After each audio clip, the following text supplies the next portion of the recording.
Haleluya, saya Femi Eliana Sianipar. Pada video kali ini akan memaparkan video materi dasar PAK dengan judul Pendidikan Agama Kristen di Era Evolusi 4.0.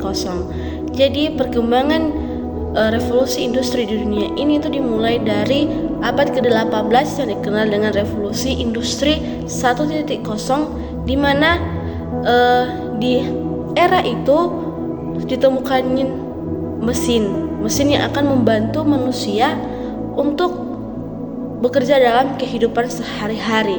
Dan yang tahap yang kedua yaitu pada abad yang ke-19 yang dikenal dengan revolusi industri 2.0, yang dimana di zaman ini ditemukannya listrik. Dan tahap yang ketiga itu adalah di abad ke-20 atau yang dikenal dengan revolusi industri 3.0, di mana ditemukannya komputer. Dan revolusi 4.0 yang ditemukannya koneksi yang tentunya akan membantu manusia dalam menjalani kehidupan sehari-hari.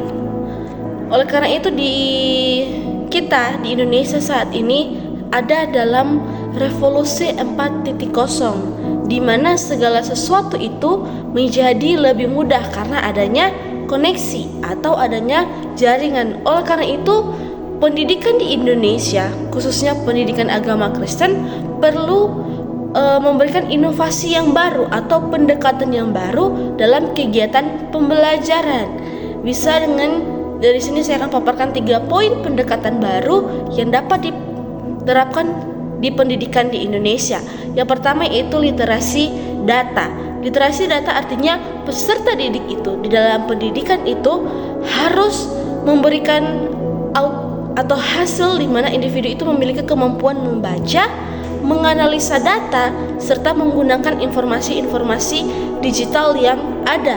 Yang kedua, literasi teknologi, di mana kemampuan individu itu dalam menggunakan mesin dalam pekerjaannya dan juga mengaplikasikan teknologi itu dalam kehidupan sehari-hari. Dan literasi yang terakhir adalah literasi manusia, yaitu kemampuan leadership atau kepemimpinan, komunikasi, kemampuan untuk berkolaborasi, serta kelincahan dalam melakukan segala sesuatu. Sebab yang saya katakan tadi, kita di era revolusi 4.0 ini segala sesuatu itu akan lebih mudah dan lebih cepat karena adanya koneksi.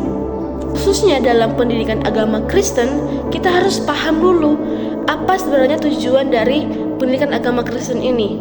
Pendidikan agama Kristen bukan hanya sekedar kegiatan transfer doktrin atau transfer pengetahuan kepada peserta didik, tetapi pendidikan agama Kristen adalah bagaimana memulihkan individu ke dalam gambar diri yang sama dan serupa dengan Kristus, seperti yang ada dalam firman Tuhan dalam Matius 28 ayat 18 sampai 20 dan dalam Roma 12 ayat yang kedua, di mana kita itu mengajarkan kepada kepada peserta didik apa yang harus mereka lakukan sebagaimana mereka sebagai gambar dan rupa Allah.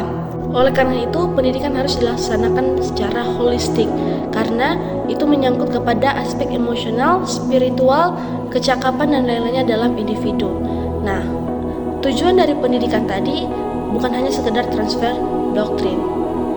Oleh karena itu, ada aplikasi pendidikan yang dapat diterapkan oleh pendidik di era 4.0 adalah sebagai berikut. Yang pertama, mengandalkan Roh Kudus.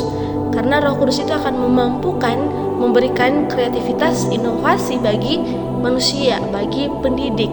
Karena tanpa Roh Kudus kita tidak bisa melakukan apa-apa. Yang kedua, guru harus memiliki wawasan yang luas, hati yang tulus, murni, supaya guru itu dapat memberikan stabilitas pembelajaran yang komprehensif kepada peserta didik. Khususnya dalam pendidikan agama Kristen, guru harus memiliki wawasan Alkitabiah yang luas. Yang ketiga adalah mengoptimalkan teknologi bagi kemuliaan nama Tuhan.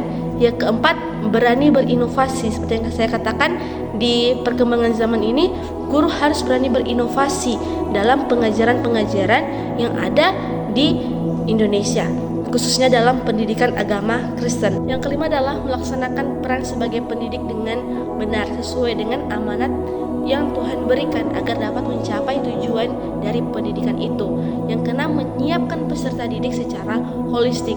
Karena di era 4.0 tentunya mereka akan menghadapi tantangan yang lebih sulit dari zaman-zaman sebelumnya. Oleh karena itu, sebagai pendidik kita harus menyiapkan peserta didik dengan holistik agar mereka mampu tetap bertahan di tengah-tengah kritisnya perkembangan zaman. Yang ketujuh adalah kita sebagai pendidik harus upgrade diri, karena guru tidak hanya menyiapkan peserta didik itu secara holistik, tapi juga menyiapkan peserta didik itu untuk dapat menjadi serupa dan segambar dengan Kristus. Puji Tuhan, demikian yang dapat saya paparkan mengenai materi pendidikan agama Kristen di era revolusi 4.0. Terima kasih, Tuhan Yesus memberkati. Demikian yang dapat saya paparkan mengenai materi pendidikan agama Kristen di era revolusi industri 4.0. Terima kasih, Tuhan Yesus memberkati.